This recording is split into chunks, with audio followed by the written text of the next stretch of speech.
Okay, so this is Seán, aka Seán Gran, and this is the MP3.WAV podcast. And today I'm joined by my sis, first things first and foremost, one of the most tapped in people in the industry, and continues to work across the entire music industry. From her productions with artists like Annie Mac Toddla T, which have been championed by the likes of Elton John and Fatboy Slim. So I see you're waiting. He's like, how long is he going to go for? To her radio shows and Reprazent and beyond, to DJ sets at Glasto, Ali Pali and more, to her industry work as part of Warner, and then obviously Mellody Agency. I'm joined by the amazingly talented Melle Brown. Oh, thank you so much, bro. How are you doing today? Yeah, I'm good. It's nice to see you. It's nice to sit and talk. I don't think I've seen you since my birthday. Yeah, it's been a while, man. Yeah. And I'm so glad we could get this in. I'm just happy to be with family. Yeah. You know, it's funny because when you asked me, I was like thinking I need to connect back to my fam. Yeah. You know, and The stay cool fam. Yeah, Joking. and this is like, you know, come at such a good time to have this chat. No, I appreciate it. And obviously you've got Bailey as well, who's sniffing Sorry, ignore his Bailey. way around.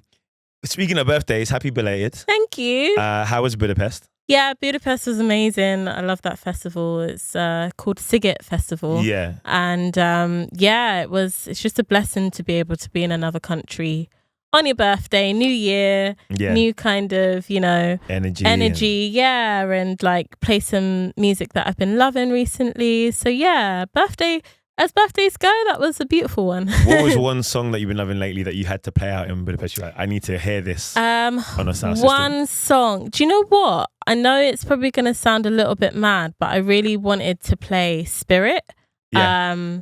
Which is my latest single. Yeah, because I just wanted to hear it on a sound system like that. Do you know what I mean? And be able to just, I don't think there's anything like playing music that you've made out to like thousands of people in a festival. The sun's going down, like, you know, and the Yettel Coliseum stage, there was like lights that went up into the sky. It was like a real like... Is it an actual Coliseum? Well, it kind of looked like a Coliseum, actually. Okay. Yeah. It's not an actual Coliseum, but yeah, it was really amazing. So yeah, I have to say Spirit. And then also, I always love to hear, you know, Kerry Chandler, On My Way, and like, you know, there's quite a few tracks that I'm loving at the moment, but those were my key too. Yeah. Good. I didn't realize it, but in doing my research, obviously you're sis, but like in doing my research, you've actually done, especially recently, quite a few podcasts and radio shows, isn't it? Yeah. So you're on Sonic Talk, is it called? Sonic Talk. And Martha's, you know, radio show as well. I was listening to the Sonic Talk one, and I blushed a little bit when, you know, you shouted at me. And of course. The homies as well.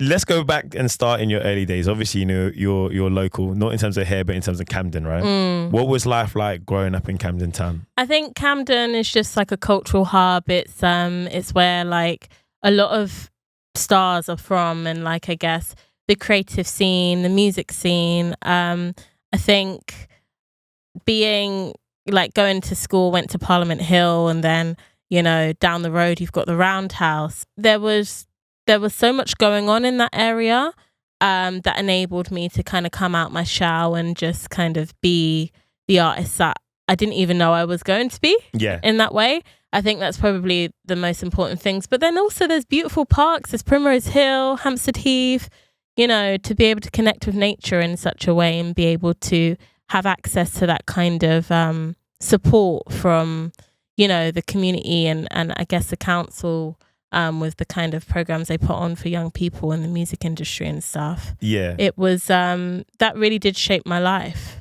to be honest. If you had to fill in the blank, right? Like if you had to say Camden is the blank of London, what would you say? Probably melting pot. Okay. Yeah, I like that. I really do think it is. And I think it's actually underrated. High key, yeah. Do you know what I mean? Yeah. Like, because you go to Camden, sometimes you see like, you know, when you see those things on Instagram, those reels, and it's like, oh yeah, only in Camden kind of vibe. It's like the Florida. There is that side of it. It's like chaotic. And I'm always getting more chaotic. It's like that's a whole other conversation. Beautifully chaotic. Beautifully chaotic is probably what I call it. There we go. Yeah, I just saw that question on the spot. That's a great, I feel that's very apt. Yeah. Going back to your early days, as you said, you grew up in Camden Town. Who are some of the early people that kind of inspired you when it comes to music? So people who put you onto music growing up, like whether it was as a kid or whatever. Oh yeah. Or also like what kind of artists were like your early inspirations? Well, my mom she's just neo soul queen. Like used to listen to like Eric Roberson, Omar, Jill Scott, Marsha Ambrosius, Floetry, like all of these kind of Donald Jones and like, there's so many artists I could name. And I guess that's where a lot of my neo soul edge comes from, having listened to that music growing up. My granddad has got an amazing record collection as well. I've seen a picture of you as a baby. Oh, yeah. I was going to mention that. Yeah, holding. I mean, in that room and just, he's got the most insane... And you can talk to my granddad about music literally all day. Yeah. Like, and he won't let you go home without a CD that he's burnt from his vinyl player. He's still making the mixtapes. Oh, yeah. Okay. Still making those mixtapes. I might have to get him to do a guest mix. Seriously. So, when you're talking about music, Grandad Brown is the guy. I'm gonna need that Grandad Brown guest mix. Yeah. Just because I've had the pleasure of meeting your lovely mother and Nan as well.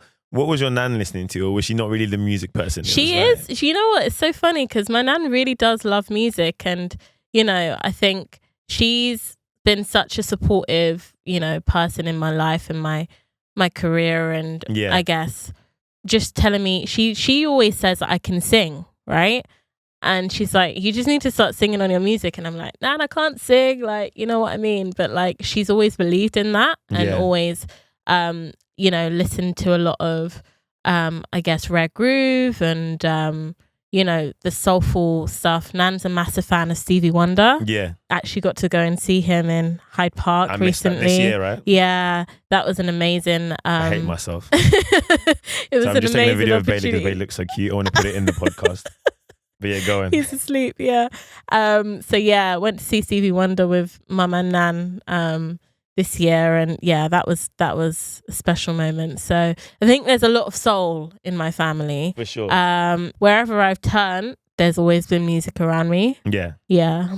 In terms of you actually starting to make music, from what I have heard and researched, you were making it for theatrical stuff in terms of dances and all that kind of stuff. What kind of music was it, and can you tell me more about that story? It was more like experimental. I wouldn't even call it music. It was more like soundscapes. Oh, okay. And so you were an ambient artist. Yeah, okay. I was kind of ambient because of BRIT. Like, went to the BRIT School. We was doing these dance routines that kind of like, I don't know, a theme about social media or something. Yeah. And then we had to do some contemporary movement to it, and we all needed music to dance to. So I just kind of created that, and we choreographed to it. But how did you just create that? Like, obviously there's a bunch of it's music. So funny. Because you had a demo version of Logic or GarageBand? I did. And I created it on GarageBand, right? And just like bought like found lots of like MSN noises and Facebook pokes. I remember you saying noises and stuff, and just kind of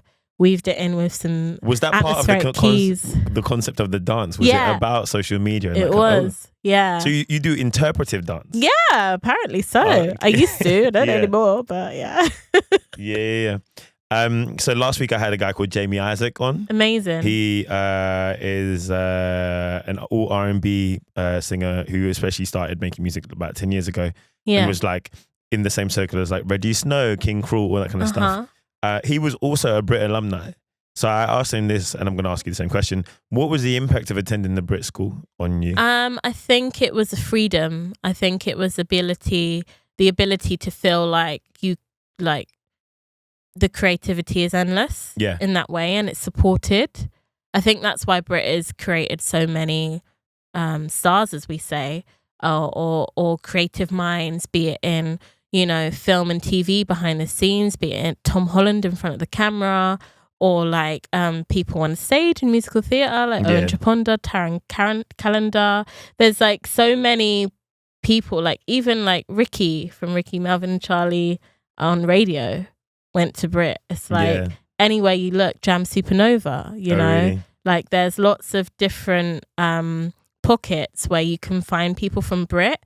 And what I love about it is it's also it's not just in front of the camera, like, your Jessie J's and your Adeles and Jessie J went to my school. Amy Winehouse. There we go. Yeah. It's like, it's also behind the scenes. And I think that's what BRIT stands really well for. Yeah. You don't just have to be in front of the screen. You can do amazing things behind the scenes as well. I love that. And it almost feels like Reprazent in some ways. Yeah. It has a lot of that energy, maybe more so in terms of presenters and stuff. But when you look at the lineage of like, again, Jam was on there, that kind of stuff. Reprazent has also done a great deal, as have other radio stations, all that kind of stuff. But in terms of it as a stepping stone, Reprazent especially has done so much. They have. And I think Rep, again, is just like, it's birth talent, like, Remy Bergs, Mona Chihuahua, and these are all Snooch people. There as well, These are all people that, I kind of came up with, which is really a beautiful thing to be able to say and like to see where everyone's gone to and all the dreams we once spoke about and how they come into and being taken fruition. even further than imagination. That's beautiful. Sorry. So we actually first met, and I know this is a funny story to us, I know. but it's genuinely like 14 years ago. I know, it's like mad, half your life ago, like, which is so crazy to me. Like at the Roundhouse, right? First question. In the production course that we did together, was Pascal Bidot? Do you recognize that name? Pascal Bidot, was he the guy running that? I think he was. Big ups Pascal as well. I just wanted to shout him out before we get into this conversation. You did other courses there, right? Which I didn't know about until I started researching. I did flash mob dance. We did a random dance in the flash middle mob of was such a thing back then. Victoria or something like that. And like, acting in front of screen and like script writing. I did everything there because Roundhouse was basically like my play center in the summer. Yeah. Mum wanted me to do something that was creative and something that I'd actually learn from. So that's where I went. And I just literally did every single course. It's the best summer school. Yeah. Like how you used to get the Argos book when you're younger, you kind of circle what you want to do. Mum did that with me with the Roundhouse brochure. That's crazy. Like, what do you want to do this summer? Yeah, because you was a repeat offender. I remember you was just always there. I was just always there. Yeah. And it's down the road from me as well. So cool. It's number 31 down the road. Yeah. There we go. Crazy. I don't know if you've seen lately, but on TikTok, the Roundhouse has gone like low-key viral. Yeah. Because the youth are starting to discover the amazing opportunities there in terms of like free studio time, all this kind of stuff as well. Obviously, the Roundhouse has made a big impact on both of us. What would you say is the impact on you specifically that the Roundhouse has made? Especially because you're an ambassador now, right? Yeah. So that is a crazy thing to be able to say, having obviously started there at the age of 14 and now, an ambassador for such an iconic venue and a venue that actually stands for more than just the performance of music, also the creation of music and the people that it has through its doors and the support it can offer. So exactly. I guess a foundation. Yeah. And I guess going to Roundhouse it opened my eyes to, like I say, all the different industries that are available in, I guess, a creative world. Like, you don't just have to be the DJ or the music producer. Yeah. You can be a poet. You can be a scriptwriter. You can, there's engineer, all sorts, all different things. And I think I'm so glad that it's had its viral moment in that way, because I think last year it was helped over 10,000 young people. Wow. And it's continuing to grow every single year. And especially now there's been so many council cuts. Young people need somewhere to go. 100%. Like, I travelled from North London to go to the BRIT School. Yeah. But now I feel like a lot of people from South London will travel to the Roundhouse. To be able to have access to such an amazing venue and location. And just a place to grow and feel supported, because the people that work there as well are so dedicated. Yeah. And that's very rare to find, unfortunately. Sadly, especially in this day and age, and not to keep name dropping past episodes and go watch all the past episodes. No, but again, last week I had Jarman Jones. He's playing for Ezra.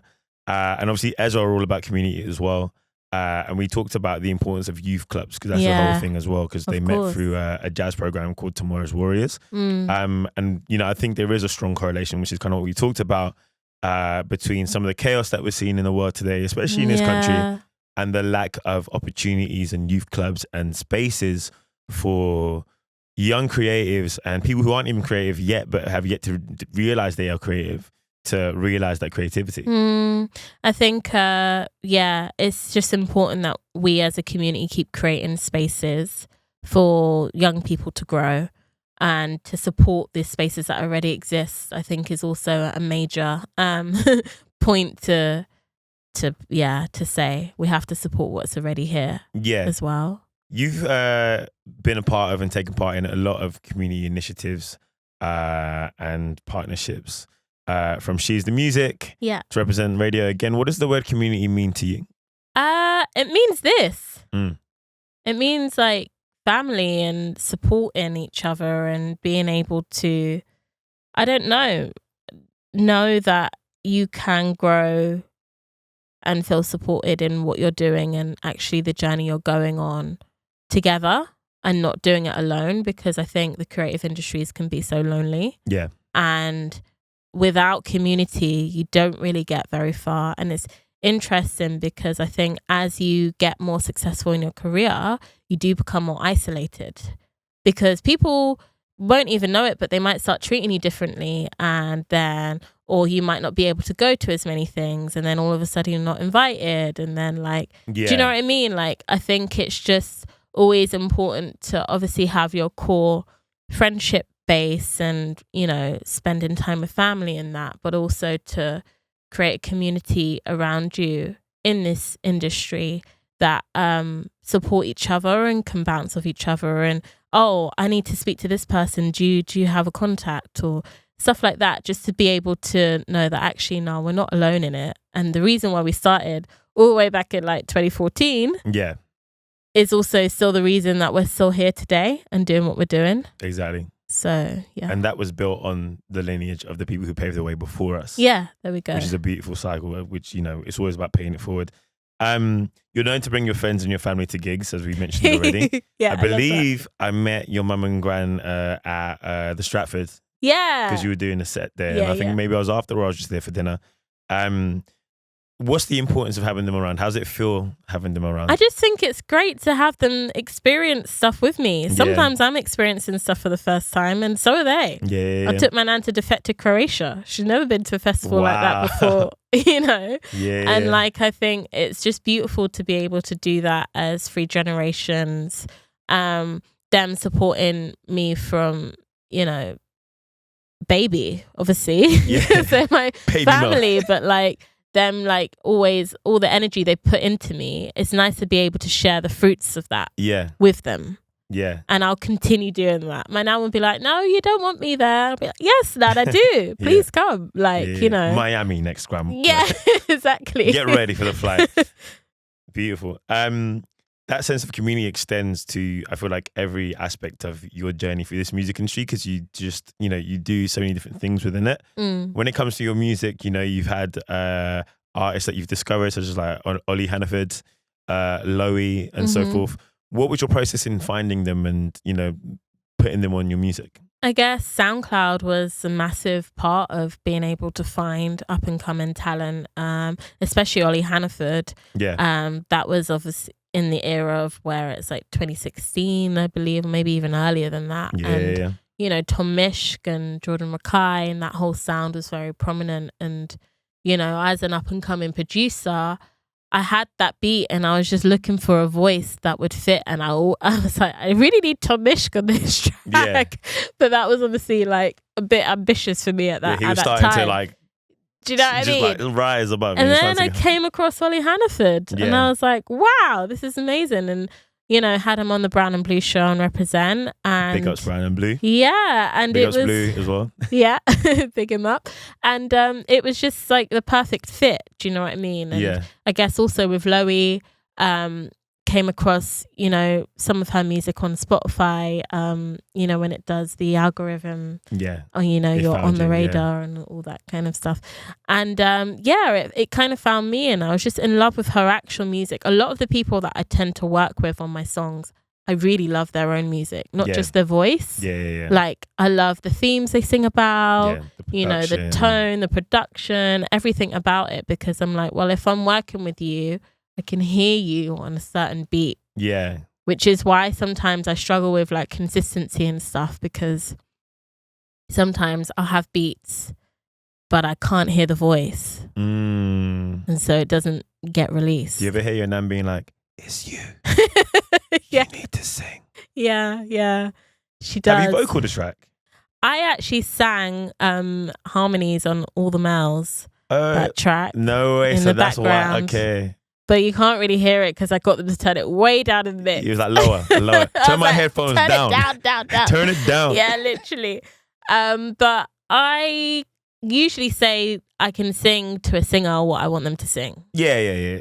Right? Because I can. I mean, I went to BRIT, did musical theatre, etc. I do know tones, and you know, it's funny. I can always sing harmonies. I was singing harmonies to Annie on WhatsApp. Do you know what I mean? Yeah. And then it got put in the song. So I do have an ear in that way. I just think it's just a confidence thing and like developing my tone a bit more to be able to, or actually working with someone that can produce me Exactly. as a singer, as an artist in that way versus trying to produce myself. Yeah, which is a whole other ball game, you know? And I know a lot of producers who are now trying to do vocal stuff. And have had it in the vault but just haven't been ready because out of fear. And again, you chart a path in a certain way. You chart 15 paths across the industry, but you chart a path in a certain way. You're like, oh, but I can't do that. Like, is the world ready? Am I ready? You know, all that kind of stuff. So I'm excited to hear it when it's ready. Thank you. I will give you the first. Oh, I'd love that. Listen, Nana, keep pushing. Keep pushing. Keep pushing, granddaughter. So your debut EP, Blossom, was part of your dissertation. Yeah. Can you tell me about that process? So, and like, how did you learn to love music production? Actually, this is the thing. Music one day was my escape, and it was my hobby. And so I'd used to just, like I say, when I was going to the Roundhouse, doing a lot of these, you know, sessions and finding out who I want to be and what I want to do. Music production was just kind of part of that. Yeah. And then, because I had those skills when I was at BRIT and they needed music, I was like, oh, I'll just make it. It wasn't necessarily anything that I was like, oh, I'm going to be a producer.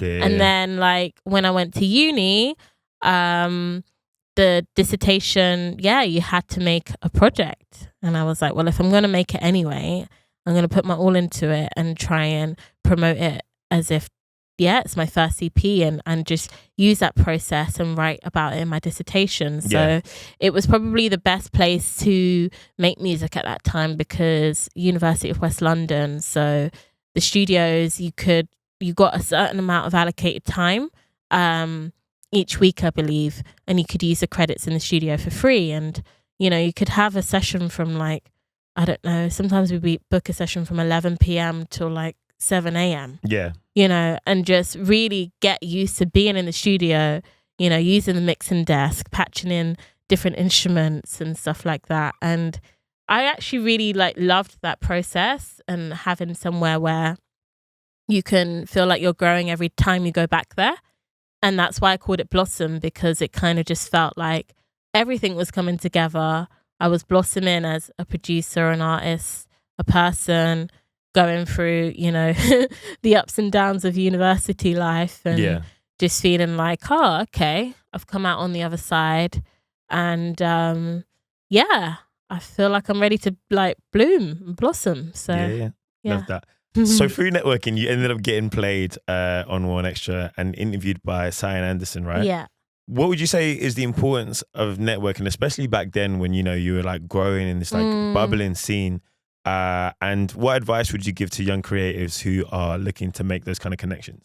I think networking is always a bit of a strange one because we always hear about it, but it's always the thing that we don't necessarily want to do. Yeah. And the word just feels a little bit slimy. It's like slightly off milk. And it's kind of inevitable. You have to do it. But I think what I didn't realize I was doing was networking when I didn't realize I was networking, if that makes sense. And just being able to like get out to these events, meet people, you know, tell them what I'm up to. And at the time, Seán Anderson, she was doing a thing called Online Find on Twitter. Yeah. And she was like, I'm looking for all the best new music, you know, tweet me. And I tweeted her my track. And because I might have met her at like previous events or just, you know, she's seen my name and, you know, been able to, I guess, to be honest, at that point, I hadn't even really done that much. So yeah, I think it's just putting yourself out there and like thinking, what is actually the worst thing that can happen if I speak to this person and they don't want to speak to me? yeah. And I'm sure your So I have to personality shined as remember. well, even if you hadn't had that much like discography at the time, right? Yeah, I guess so. I think you just have to have a certain confidence in yourself. It's so funny though, because the confidence I had when I started in the industry is not the same kind of energy I roll with now. It's really interesting because Well, you I'm think you're like, more of a hermit now? yeah, because that Melle had so much fire. Like, Yeah. I'll go and speak to anyone. Yeah. Do you know what I mean? And like, hi, like, you know when you just got like, I don't know, a dream and a goal, and then obviously That fire in the belly. yeah, and I've kind of been in a blessed position where I've been able to reach a lot of those goals. Yeah. And now the goalpost has moved, but I don't know always what the next goal is. Yeah. You know? Yeah. Well, we love all the Melles that are going, Melle. Thank you. Melle. Go stream all the Melles right now. Plug. But yeah, the legend Seán McCabe remixed One More Chance Yeah. 3 years ago. Yeah. How did that come together? Seán actually came on my Reprazent show, and no, I played Seán's track in a mix I did on Six Music with Tom Ravenscroft at the time. Yeah. And there's this, airplay Twitter thing that tweets people when your song's been played on the radio. Yeah. And it tweeted Seán to say that I played the song, and then he replied to me on Twitter, which was cool. And then I was like, oh my God, cool. And at the time I had my own show on Rep, and then I said, Seán, would you love to come and represent? And then we did an interview, and he did a guest mix, and just was always a fan of his music through my mum. My mum introduced me to Seán. And, I just kind of gravitate to that soulful electronic sound, be it house or future bounce, in that kind of way. And he ended up mixing and mastering Brown Eyes, which was my comeback song after COVID. And then, I guess our production, friendship just kind of grew from there. And he's someone that I've always trusted to be able to understand the sound that I kind of need to get from the mix. Yeah. And because he's had the stems, Seán will always send me a remix that I didn't ask him to do. That's hilarious. He's like, I don't know if you want to put this one on DSPs, but it's here if you need it. And it's great though, because it's amazing to hear from such a talented producer what he hears from my creativity. Yeah. So it's a no-brainer to be able to release a remix from him. Exactly. So yeah. Soul and texture are two words and things that are quite crucial to your production and style. Who are some artists that make you think of soul and texture? Ooh, Omar. Yeah. Hands down. And then also like texture, I'd probably say Submotion Orchestra or... Yeah. Do you know what I mean? Like that kind of... Or even like Jamie XX. I need to know if they're still making music. I know. I haven't listened to them in a while. All Yours. Yeah, love that track. That song got sampled so much. That was one of the selection. Like the selection era producers would always chase 100%. Aaliyah samples. Yeah. And then it would be something alternative like a Submotion Orchestra, All Yours. Like J. Lewis Jamie flipped Woon as well. Yeah. So there's so many but they're the two that kind of come to mind. Just because I love the orchestral side of music as well. And I think I always talk about, the Kate Trinadas and, Disclosures of this world, who are incredible. I'm such big fans of both those artists. But when I think about what I listen to on a daily basis, it's more that way. Omar, Submotion Orchestra. I'm still living back in 2012. You bring the house to the production, exactly. The house stuff, you don't need to hear too much of that. You bring it. So how have you found being in the music industry while juggling so many different careers and angles within it? Like, especially talking about, being outgoing before, a little bit of hermit Melle these days, house music changing over the last 10 years, reception to house music, everyone's chasing that tribal house. Is tribal house Afro house? People getting confused. How have you found juggling all of that? It's a very open question, sorry. Yeah, no, it is, but I think it's an important one. I guess how have I found it all? It's just had its ups and downs, and I think I need to again remember why I started, and it was because of the music, and being consistent with the music I think has been a little bit of a challenge for me over the years, but it's something that I've realized now and I'm kind of like trying to fix. And my manager, bless her, Jamila, she's my biggest fan. And you met her at Warner. And I met her at Warner, and she's always wanted me to just, you know, excel in the best ways I can. And I think sometimes it's great to have those champions that believe in you, maybe sometimes more than you believe in yourself, right? But then equally, you have to remember that is also in you somewhere. You just lost it for a moment. Exactly. And I think that's kind of where I've been over the last year. But being able to juggle everything, it's not easy trying to, you know, DJ and be an artist full time. And I think that's where obviously my love for radio is kind of supplemented some of that life security, to be honest. But also doing something that I love that involves community radio and being able to plug artists, you know, such as like Parsaloo and Little Sims, and being able to be a part of that side of the industry, but also be able to do my own thing. That's been a massive blessing that I didn't necessarily know, oh, okay, when I get older, I'm going to be, you know, have my own agency and do radio plugin. I didn't necessarily know that. So yeah, it's been an interesting path, and I guess it's always a question, isn't it, when you're an artist or producer or DJ, creative in general, when do you stop your kind of day job and move into yourself? Your essence.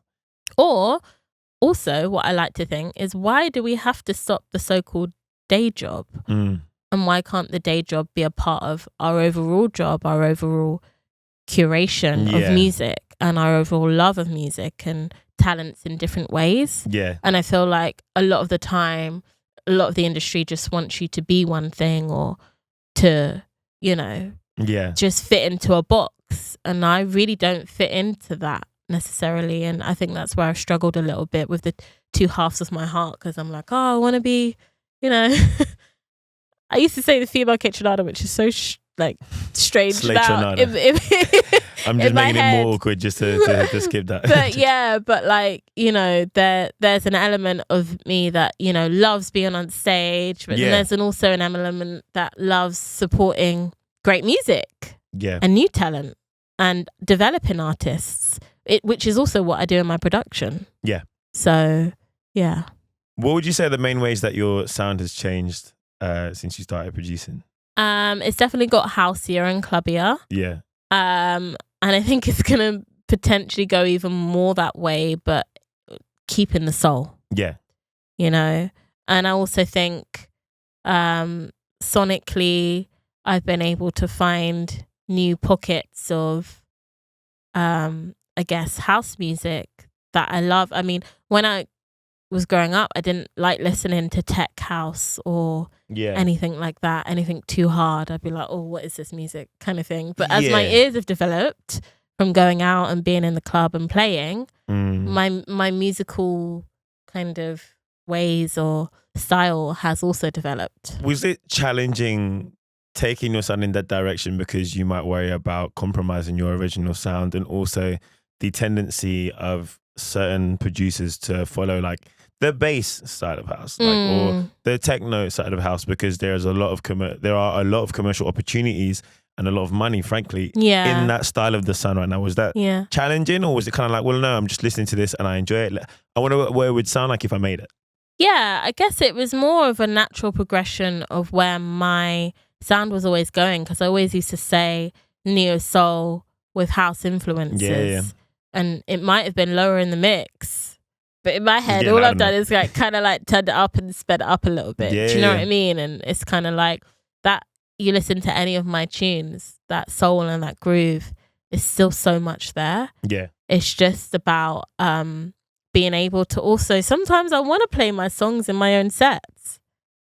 And, you know, no one's to say that you can't do that if it doesn't sound like that. But all I'm saying is I think it's creating a world around the soulful bumpiness and the beats that come with that, and being able to be like, yeah, I can play this next to a Masters at Work track, you know? Yeah. If you could change one thing about the industry, what would it be? Oh gosh, it's a deep question. What comes to mind first?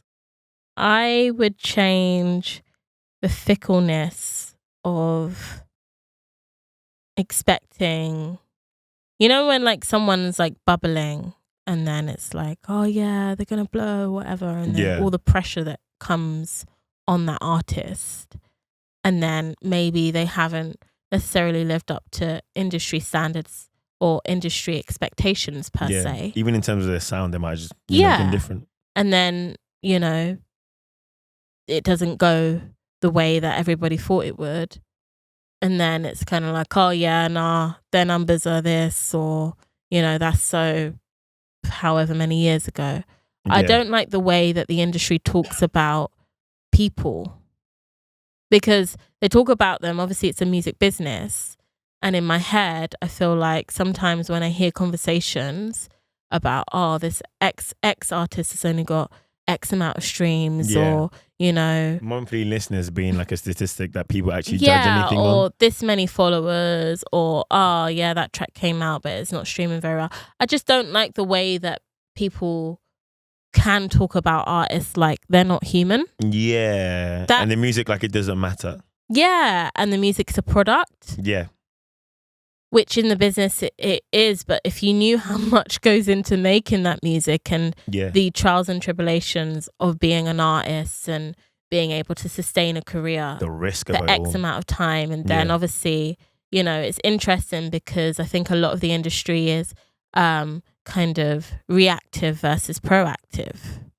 Yeah. So like, you know, an artist might have signed a deal and then got dropped, and then, you know, 5 months later they've blown. Yeah. And then everybody's scrambling, but you didn't want to stick with the journey. Yeah.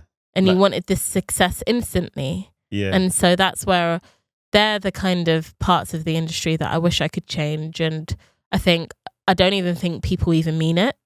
Yeah. I think they just kind of fall into the traps of like speaking about everybody how everybody else does, forgetting how much they actually love music and listening to music and what it does to our brains and why they got into it themselves. So yeah, I'd love to like kind of wave a wand and like remind everybody, like why do you love music? Yeah, why are you in this industry? That's why that's what we need to focus on. Yeah, I think Array and all the like label woes and issues she had with like albums being paused and music being like on hiatus, and then her suddenly, you know, finally getting free and going on to, you know, she's a great example. Yeah, like now she's headlining All Points East this weekend, right? Yeah, so, exactly. Unbelievable. You're single with Annie Mac Toddla T. How does it feel knowing that? And I'm going to approach this from a random angle. How does it feel knowing that it's the only Annie Mac song on DSPs? Like it's the only one. It's like, it's how do you even put that into words? It's such a beautiful like honor to be able to, for that to be a fact. Yeah. And I think Annie is so, you know, creatively expressive that, and also she's always kind of found the next one or supported the next kind of generation in whatever way that maybe, be it when she was on Radio 1 or, you know, her festivals that she put on and nights that she creates. Like she's always put on next gen of talent. So it's just, I think, sometimes strange to me because obviously I'm in the radio world, and you know, I used to send some cars for some of my team to go and meet Annie, and I've never met her before. This happened, you know, it's quite a strange scenario to be in. And I think we had like a really beautiful moment in Malta where I just kind of spoke to her like on a level like, this is wild. Yeah. And she's like, I know, babe, it's wild, right? I was like, yeah, this is actually wild. Like, I didn't ever see this coming. And I think it's so beautiful that Toddla T like took me into his studio and saw, you know, something enough to wanna like have a session with me, and loved the tune so much that he brought it home and played it to his wife, and the rest is history. Yeah. I think that's just a really beautiful thing, and I'm so grateful for both of them. And I think sometimes moments just happen like that, and you just gotta roll with it. You know what I mean? And that's a product of your network, and displaying yourself and displaying your music, and, you know, being proud of your sound, and being comfortable being outside, to be in these kind of spaces where, you know, you're being mentored by like Fred again and Kamille and all this kind of stuff too. It's just when you maintain that confidence, and, you know, when you start to, again, as much as you pursue your creativity, it snowballs. When you pursue being surrounded by the right creatives, I won't call it networking because, again, we have the slimy connotation that way, but when you pursue being around the right people, it does just tend to snowball, and those kind of opportunities happen. Luck is like 50% what you do. Yeah, like, it's true. You make your own luck, you know? Yeah, and I guess right place, right time in that way, and making sure that you put yourself forward, and, you know, like, because if I didn't apply to that She's a Music, you know, supporting women in production workshop, I never would have met Fred and Kamille. And then maybe never would have met Toddla T, and Feel About You might not even exist. You know? For more information on the track, just because we're a little short on time, go listen to Sonic Talk, the interview with Mel. It's really good, and she goes into a lot more detail. Did you know that on Annie Mac's Spotify cover photo, you're in the picture? Did you know that? No, I didn't know It's that. So nice. I will put this on the podcast. So sweet. Look at that. That is so cute. Oh, look. I remember that day. It was so sweet. It's such a nice picture. Oh. Moving on to DJing. What's your favorite gig you've played? Favorite gig I've played? Gosh. I think it has to be, well, there's a few, but the most recent one was NYC Down Low at Glastonbury. Yeah. That was like insane. Like being able to be in such, I don't know, just like, it made me fall in love with music again. Yeah. Being in that space. It kind of felt otherworldly. It's like the only club that is in Glastonbury in that way. Yeah. And like the sound system is absolutely insane. The dancers, just everything about it. I think obviously if you've been to Glastonbury, you just exude love, and like being in a place like that and being surrounded by legends like DJ Disciple, you know, and Luke Solomon, and then opening, you know, NYC Down Low on that day. It was a first day party as well. So yeah, massive thanks to Gideon for having me on that. But it was just seriously mind-blowing. Yeah. Like, yeah, that was one of my favorite sets. It was so colourful. I think that's probably the way to describe it. Beautiful word. Yeah, it was really colourful. And then there have been, you know, others where I've just been like, wow, this is really cool. Yeah, like Defected Croatia with Grammar.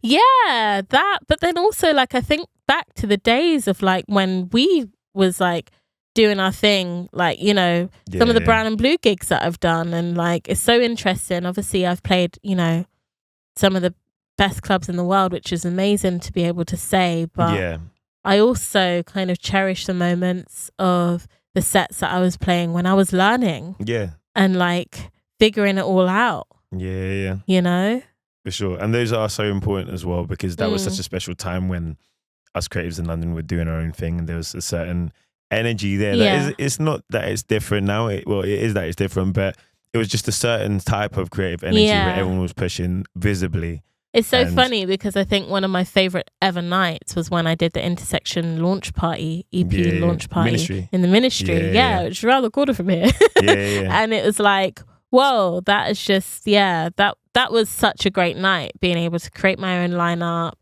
you know, play music that I love. I loved it. In 2021, you founded Mellody Agency. What inspired you to chart your own path?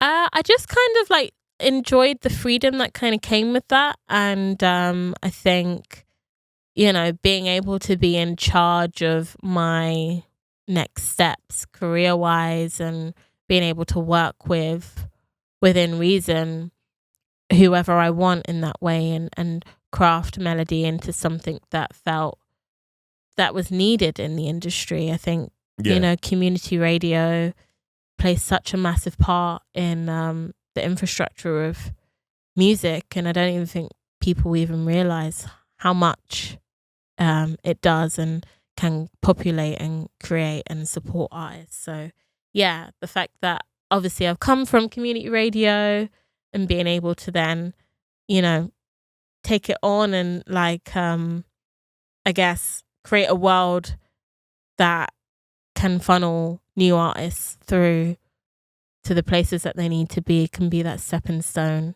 to get to national radio.